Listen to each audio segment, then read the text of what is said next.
Bonjour guys, d'habitude je fais pas des stories comme ça. Mon grand-père est mort il y a 2 jours et je dois quand même venir ici dénoncer quelque chose de très très grave qui se passe en ce moment et c'est en Algérie. Je vous explique rapidement. Ils sont en train d'essayer de faire passer la mort de mon grand-père qui est mort d'un infarctus après un accident euh, comme un cas de coronavirus. On n'a toujours pas pu enterrer mon grand-père. Ils sont toujours en train de le détenir à l'hôpital. Ils nous ont menacé de ne pas nous le donner si on ne signait pas qu'il est décédé du Covid. Donc je vais vous expliquer toute la situation et vous expliquer à quel point l'Institut Pasteur est corrompu en Algérie, à quel point ils veulent vous faire peur par rapport à ces cas de coronavirus et à quel point ils veulent pas que vous sortez dans les rues, que vous fassiez justement le Hirak pour que vous dénonciez ce système de merde. Et je vais tout vous expliquer parce que c'est juste ça que je peux faire en ce moment. Même que je vous parle de mon grand-père, sachez que de il y a une famille dans ma ville, ils sont allés les voir. Ils ont eu un décès dans leur famille, ils sont allés les voir, ils lui ont dit on vous donne 35 millions si vous signez que le décès est lié au coronavirus. Déjà, ils sont en train de payer des gens pour qu'ils puissent signer que la mort est liée au Covid. Ça, c'est de un. De deux, les hôpitaux qui ont le plus de cas de coronavirus sont subventionnés par les gouvernements. Ils ont des primes. Ils ont tous des primes. D'accord? Donc, est-ce que vous voyez à quel point les gens sont prêts à tout faire, à vendre père et mère pour de l'argent ou pas? Et on le voyait aussi à l'hôpital quand mon grand-père était hospitalisé parce qu'il avait un problème de tension. Il faisait 25 de tension, sa normale était de 14.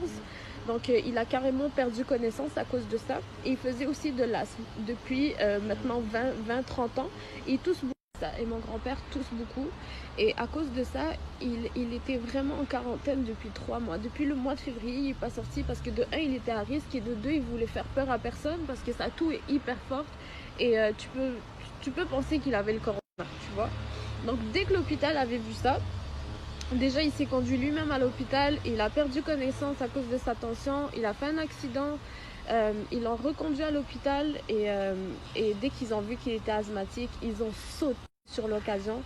Juste vous donner un exemple aussi, pendant qu'il était hospitalisé, il y avait ma tante avec eux. Ils ont pris sa température, il faisait 36 de fièvre, d'accord? Le médecin a écrit 40 de fièvre sur la feuille, sur sa feuille à lui. Et heureusement que ma tante a vu ça. Et ma tante a dit que dès qu'il était rentré à l'hôpital, ils ont tout fait pour faire passer ça sur le corona. Ils se sont même pas occupés de son cœur. Ils se sont même pas occupés de sa tension. Ils ont rien fait à part mettre ça sur le dos du corona. Et en fait, même à ça, mon grand-père a réussi à se réveiller. Mon grand-père a réussi à reprendre conscience. Il était correct. Il a dit à ma tante, écoute, moi, je suis pas fait pour l'hôpital. Tu me sors tout de suite d'ici. Parce qu'il sait à quel point c'est des charlatans, à quel point ce sont des personnes vendues, à quel point il faut que tu les connaisses pour qu'ils soignent un malade, à quel point il n'y a aucune éthique. Écoute, moi, je suis pas fait pour l'hôpital, tu me sors tout de suite d'ici, parce qu'il sait à quel point c'est des charlatans, à quel point ce sont des personnes vendues, à quel point il faut que tu les connaisses pour qu'ils soignent un malade, à quel point il n'y a aucune éthique. Mon grand-père voulait à tout prix sortir de là parce qu'il savait à quel point euh, ces gens-là n'étaient pas là pour le soigner, ils étaient là pour l'argent.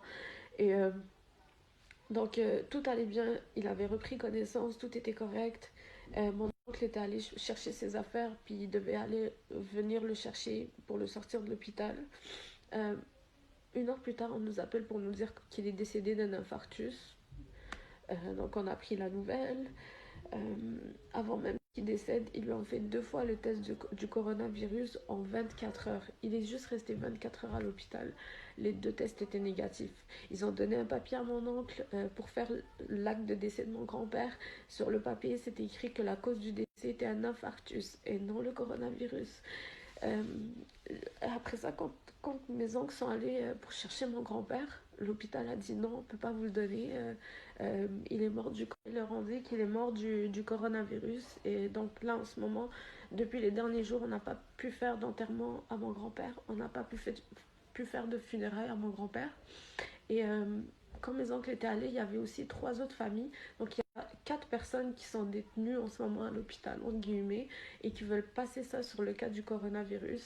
Et les 3 familles étaient dans le même état que nous, qui ne comprenaient pas ils avaient des preuves aussi que c'était faux.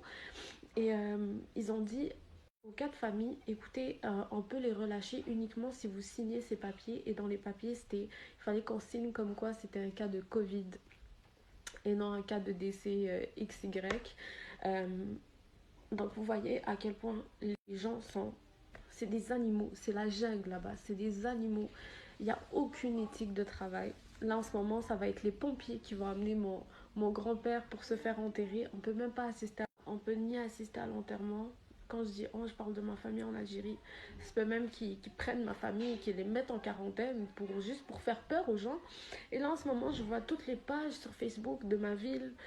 Pour ceux qui ne savent pas, je viens de la ville d'Ouzlegen et l'hôpital, c'est l'hôpital d'Arbo. D'accord? Donc c'est juste à côté. Et toutes les pages Facebook sont en train d'annoncer un premier décès de cas de coronavirus. Ils ont mis les initiales de mon grand-père, son âge, le quartier où il habite. Et c'est totalement faux. C'est totalement faux, guys. Faites attention, ils veulent vous faire peur. Ça les arrange qu'il y ait cette pandémie, ça les arrange complètement. Ils font pas ça pour vous protéger, ils font ça pour vous faire taire. Je veux absolument le dénoncer. Je l'ai vu, je l'ai vécu.